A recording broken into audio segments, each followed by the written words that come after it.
পরিবেশ সংরক্ষণে নাগরিকদের আরও দায়িত্বশীল হওয়ার আহ্বান জানিয়েছেন প্রধানমন্ত্রী তারেক রহমান। তিনি বলেন, পরিচ্ছন্ন, সবুজ ও বাসযোগ্য বাংলাদেশ গড়ে তুলতে সরকারের উদ্যোগের পাশাপাশি প্রতিটি নাগরিককে নিজ নিজ অবস্থান থেকে দায়িত্বশীল ভূমিকা পালন করতে হবে।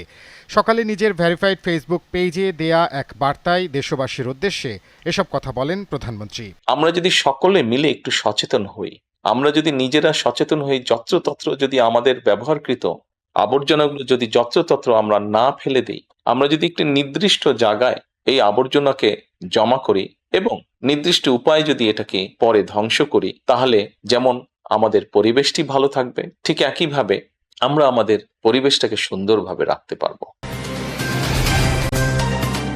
চীনের সঙ্গে অর্থনীতি, বাণিজ্য, বিনিয়োগ ও সরবরাহ ব্যবস্থায় নতুন সম্ভাবনার কথা জানিয়েছেন প্রধানমন্ত্রীর পররাষ্ট্র বিষয়ক উপদেষ্টা হুমায়ুন কবির। সকালে রাজধানীর বীজ মিলনায়তনে আয়োজিত এক অনুষ্ঠানে তিনি একথা বলেন।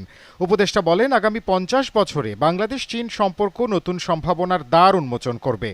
চীনের উন্নত প্রযুক্তি কাজে লাগিয়ে বাংলাদেশে শিল্পায়ন, কর্মসংস্থান সৃষ্টি এবং রপ্তানি বহুমুখীকরণের ওপর গুরুত্বারোপ করেন তিনি।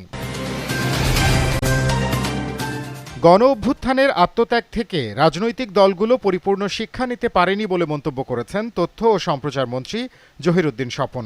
গত কয়েকদিনের পত্রিকার চিত্র তুলে ধরে তিনি আরও বলেন, পারি নাই বলেই আমাদের রাজনীতিকে আরও কৃত্রিমভাবে সংসদের বাইরে নিয়ে যাওয়ার একটা প্রবণতা কাজ করছে।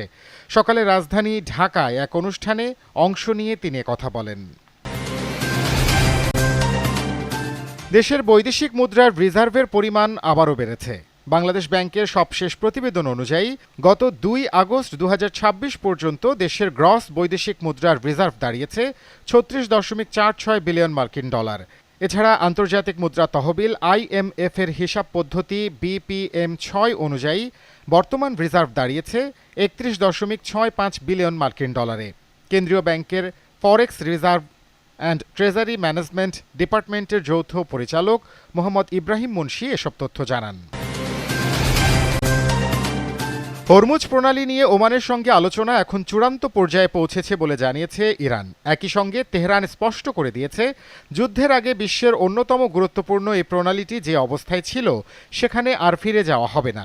টেলিগ্রামে দেয়া এক পোস্টে ইরানের পররাষ্ট্রমন্ত্রী আব্বাস আরাকচি এসব কথা বলেন। তিনি বলেন, তেহরান ও মাস্কাটের মধ্যে চলমান আলোচনা চূড়ান্ত হওয়ার পথে রয়েছে বলে মন্ত্রিসভার কাছে দেয়া এক প্রতিবেদনে তিনি উল্লেখ করেছেন। তেহরানের পক্ষ থেকে এমন সময়ে এ ঘোষণা এলো যখন যুক্তরাষ্ট্রের প্রেসিডেন্ট ডোনাল্ড ট্রাম্পও ইরানের সঙ্গে দ্রুত একটি সমঝোতায় পৌঁছানোর আশা প্রকাশ করছেন।